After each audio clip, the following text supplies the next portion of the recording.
क्या जम्मू कश्मीर में एक बार फिर कश्मीरी पंडित खतरे में हैं? क्या मोदी सरकार में भी घाटी कश्मीरी पंडितों के लिए सुरक्षित नहीं बची है? घाटी में कौन बना रहा है कश्मीरी पंडितों की डेथ लिस्ट? नमस्कार, मेरा नाम है दीपक वर्मा और आप देख रहे हैं तरुण मित्र।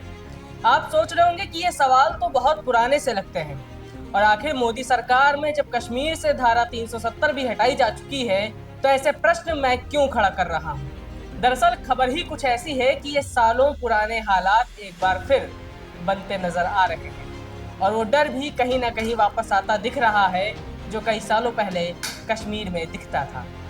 साल 2021 तारीख 5 अक्टूबर कारोबारी माखन लाल बिंदु। साल 2022 तारीख 12 मई सरकारी कर्मचारी राहुल भट्ट। फिर इसी साल 31 मई को स्कूल टीचर अंजनी बाला और फिर साल 2023 में सिक्योरिटी गार्ड संजय।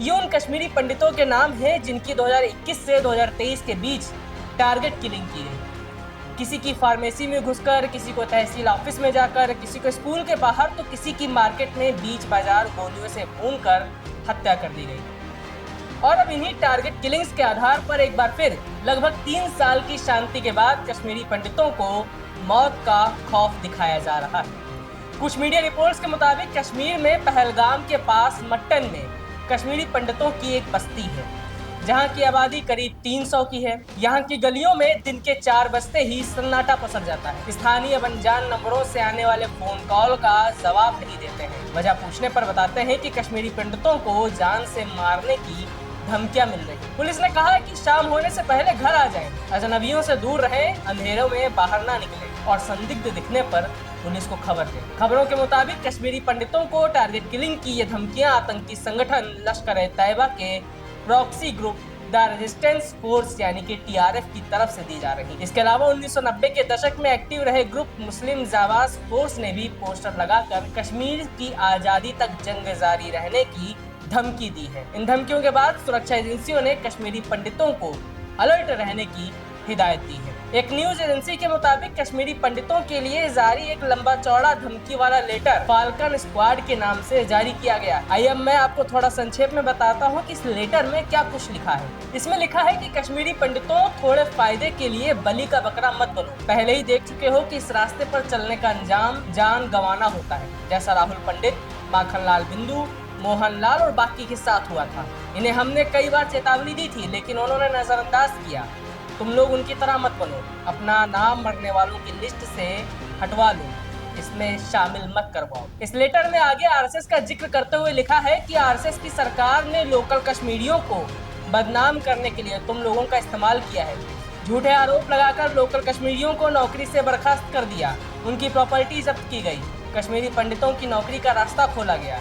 इससे गैर कश्मीरियों और कश्मीरी पंडितों की मौत का रास्ता साफ हो रहा है।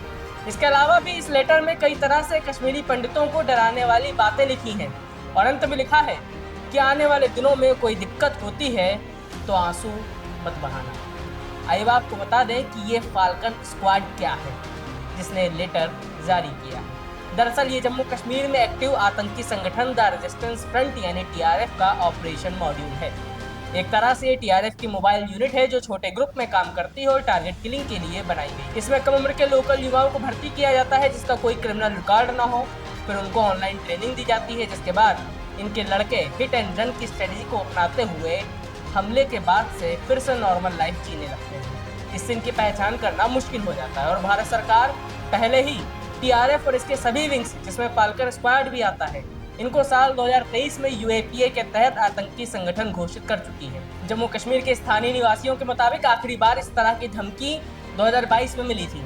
लगभग 3 साल सब कुछ शांत रहने के बाद एक बार फिर से अचानक धमकियां मिलने लगी हैं। जानकारी के मुताबिक बीती 5 फरवरी को गृह मंत्री अमित शाह 3 दिन के कश्मीर दौरे पर थे और इससे पहले 3 फरवरी को ये धमकियां मिली। अब इसके पीछे क्या वजह रही है, इसकी तहकीकात में जांच एजेंसियां जुटी हुई है। अब सवाल ये उठता है कि इन धमकियों के बीच आरएसएस का जिक्र क्यों हुआ, यानी कि कश्मीरी पंडितों को आरएसएस के नाम पर धमकियां क्यों मिल रही। तो इसके पीछे वजह ये बताई जा रही है कि पिछले कुछ सालों में घाटी में एक बार फिर हिंदू एक्टिव होता नजर आया है।